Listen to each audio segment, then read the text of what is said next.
Fazer agora um pouquinho e trazer dados que mostram o setor do agronegócio e de que forma que ele pode ser importante para o desenvolvimento do país. São os dados do Novo Censo que mostram que esse setor é responsável não só pelo crescimento do PIB, mas também da população e da renda de pessoas que vivem em locais onde ele se desenvolve. Então, consequentemente, nesses locais, a desigualdade cai. Quando a gente fala, por exemplo, de queda de desigualdade ou de melhor desempenho em relação à diminuição da desigualdade, o Centro-Oeste, por exemplo, vem em segundo lugar.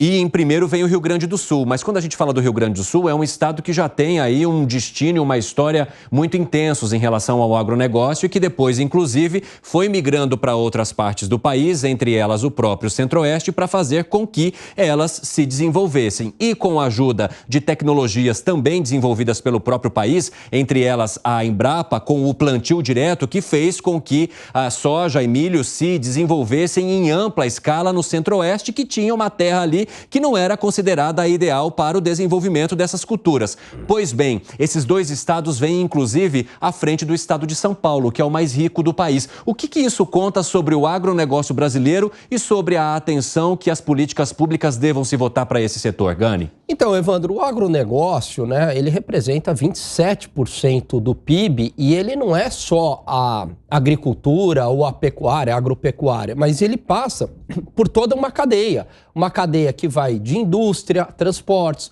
logística, serviços, comércio. Então, toda essa cadeia do agronegócio, ela emprega muita mão de obra, ela gera renda. Quando a gente fala em 27% do PIB, é um setor que gera muito dinheiro para o governo. E é por isso que explica essa redução da desigualdade, da pobreza, o melhor remédio para combater a pobreza é a criação de emprego e a criação de renda. Então, acredito que o que deva ter aí? Políticas públicas que deixem o agronegócio operar sem intervenção do Estado, né? Quer dizer, garantindo os contratos, o direito de propriedade, porque, de fato, é a locomotiva do Brasil. Uma coisa que chama bastante atenção é o crescimento da população nesses locais também pessoas movidas pelo trabalho no campo. Ô, Fábio Piperno, você acha que esses números que mostram questões tão positivas superam então o debate sobre a necessidade de se ter ou não subsídio para esse setor, que é uma das questões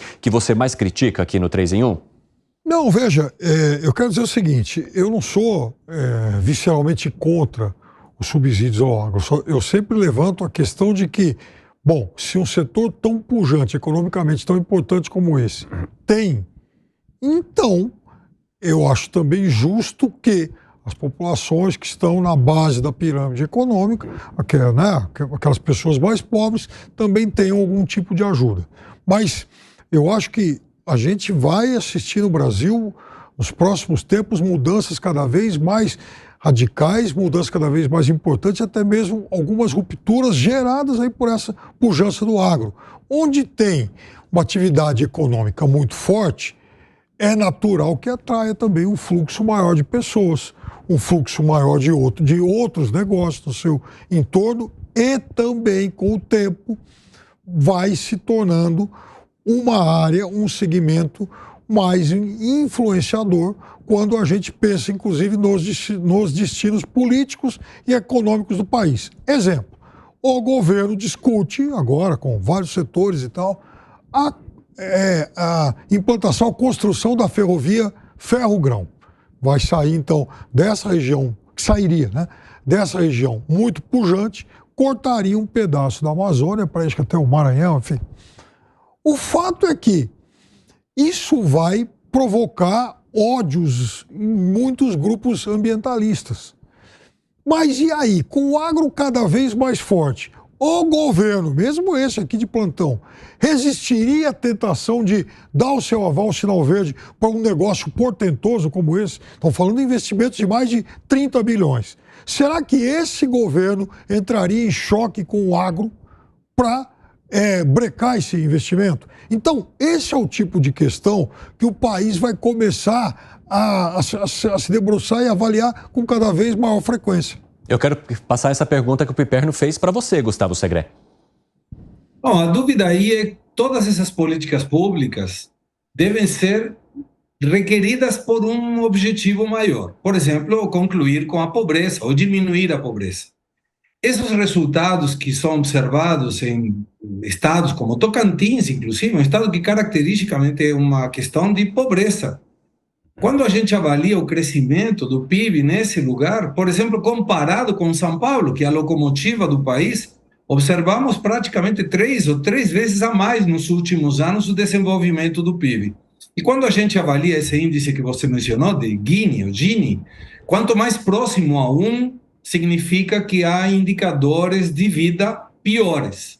Qual é a região do Brasil que tem esse indicador de Gini maior? O Nordeste, 0,67. Lembrando, quanto mais próximo de 1, pior esse indicador. Qual é o melhor? Sudeste, 0,54.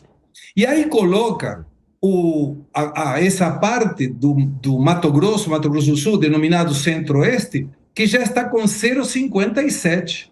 E esse 0,57, 0,59 é uma colocação de crescimento porque mostra uma quebra na tendência. Eu estou de acordo com o Piperno que o Estado deve ajudar as pessoas que têm menos, mas deve ter uma contrapartida que se chama educação, para que quando esses setores, por exemplo agora o agro, requer de uma mão de obra mais técnica, essas pessoas possam ter um futuro melhor sem depender da ajuda do Estado. Lembrando que na década de 80, 90, a Argentina era o graneiro do mundo e o Brasil era a oficina mecânica, porque era 30% de indústria e muito baixo o indicador de agronegócio. Hoje, 1 de cada 4 pratos de comida no mundo tem algum produto brasileiro. Então isso tem que ser aproveitado e a Embrapa tem feito um trabalho maravilhoso nessa região que tem que ser aproveitado também. E a